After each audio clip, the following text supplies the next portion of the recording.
Thank you, Steve, for that introduction. And a special thanks to the 42% of you who actually applauded. I'm really excited to be here tonight with the only group of Americans with a lower approval rating than I have.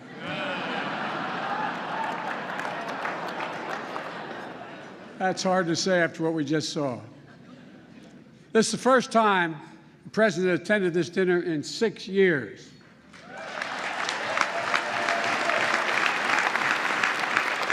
It's understandable. We had a horrible plague, followed by 2 years of COVID.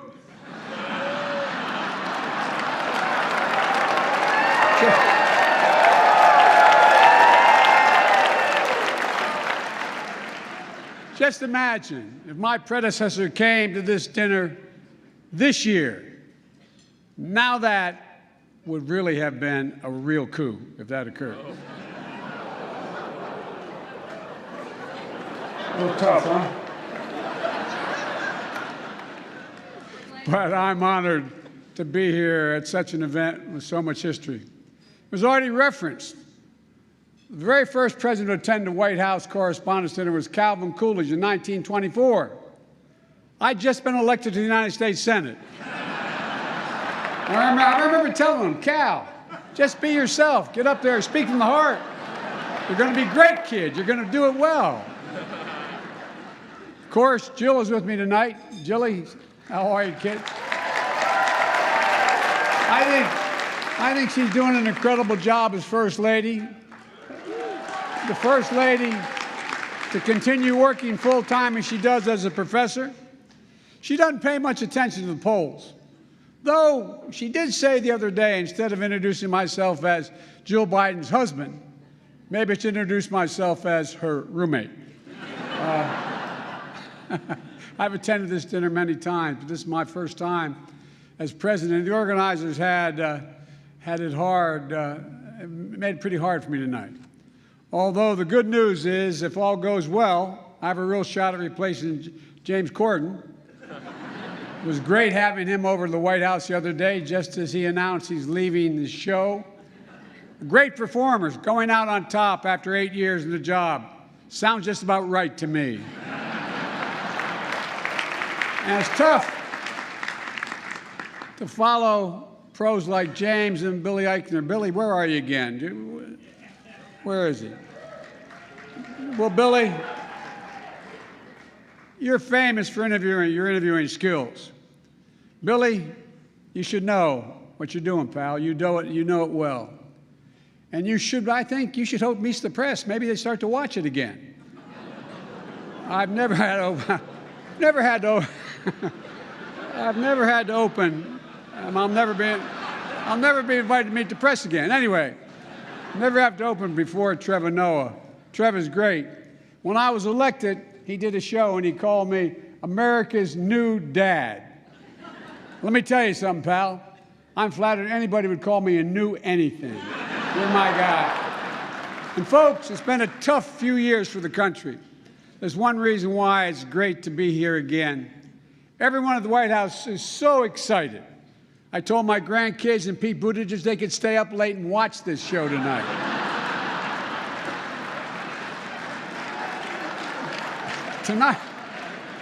Tonight, we come here to answer a very important question in everybody's mind. Why in hell are we still doing this? I know there are questions about whether we should gather here tonight because of COVID. Well, we're here to show the country that we're getting through this pandemic. Plus, everyone had to prove they were fully vaccinated and boosted. So if you're at home watching this and you're wondering how to do that, just contact your favorite Fox News reporter. They're all here, vaccinated and boosted, all of them.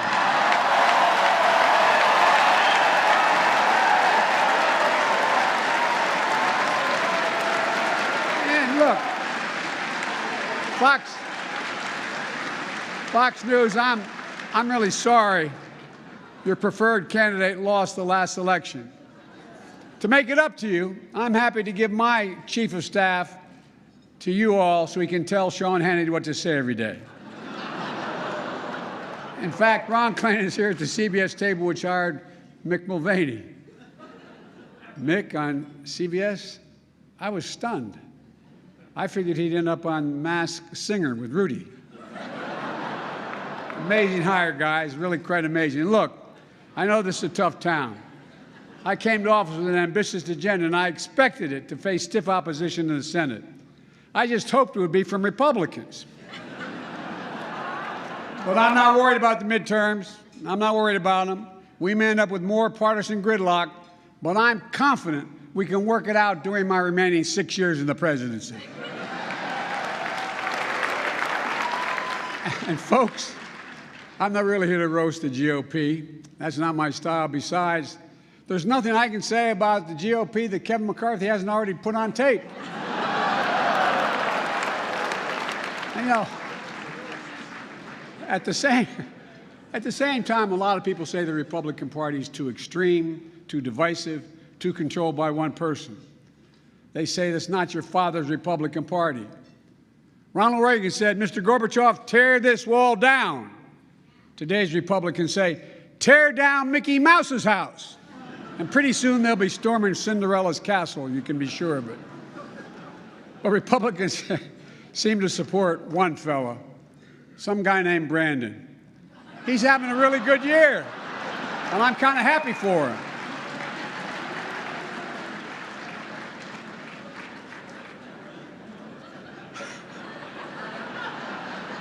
Let me conclude with a serious word. We live in serious times. We're coming through a devastating pandemic, and we have to stay vigilant. I know Kamala wanted to be here, for example. Thankfully, she's doing well. You should all know she sends her best. We're in a time when what we so long taken for granted is facing the gravest of threats, and I'm being deadly earnest. Overseas, the liberal world order that laid the foundation for global peace, stability, and prosperity since World War II is genuinely, seriously under assault. And at home, a poison is running through our democracy. Of all this taking place with disinformation massively on the rise, where the truth is buried by lies and the lies live on as truth. What's clear, and I mean this from the bottom of my heart, that you, the free press, matter more than you ever did in the last century. No, I really mean it. I've always believed that good journalism holds up a mirror to ourselves to reflect on the good, the bad, and the true. Tonight, I want to congratulate the awardees and the scholarship winners who carry on that sacred tradition. We've all seen the courage of the Ukrainian people because of the courage of American reporters in this room and your colleagues across the world who are on the ground taking their lives in their own hands.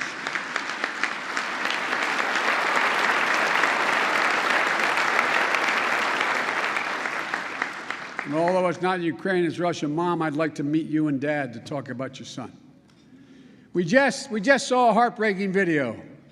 9 have been killed, reporting from Kyiv, struck by a kamikaze drone strike after a shopping mall attack, shot in the neck while documenting Ukrainian fleeing, killed when Russian missiles hit the television tower in a residential neighborhood. One journalist from Radio Liberty just killed days ago. So many of you telling the stories and taking the photos and recording the videos of what's happening there. The unvarnished truth showing the destruction and the devastation and, yes, the war crimes. Tonight, we also honor the legacy of 2 historic reporters, and that is Alice Dunnigan and Ethel Payne. I'm glad you saw that tonight. I didn't know you were doing that. These are the first black women to be White House reporters who shattered convention to cover a segregated nation. We honor journalists killed, missing, imprisoned, detained, and tortured, covering war, exposing corruption, and holding leaders accountable. We honor members of the press, both national and local, covering a once-in-a-century pandemic where we lost 1 million Americans. a generation reckoning on race, an existential threat of climate change. The Free Press is not the enemy of the people. Far from it. At your best, you're guardians of the truth. President Kennedy once said, and I quote, "Without debate, without criticism, no administration, no country can succeed, and no republic can survive." The First Amendment grants a free press extraordinary protection, but with it comes, as many of you know, a very heavy obligation to seek the truth as best you can, not to inflame or entertain, but to illuminate and educate. I know it's tough, and I'm not being solicitous. The industry is changing significantly. There's incredible pressure on you all to deliver heat instead of shed light because the technology is changing so much. The system is changing. But it matters. No kidding, it matters. The truth matters. American democracy is not a reality show. It's not a reality show.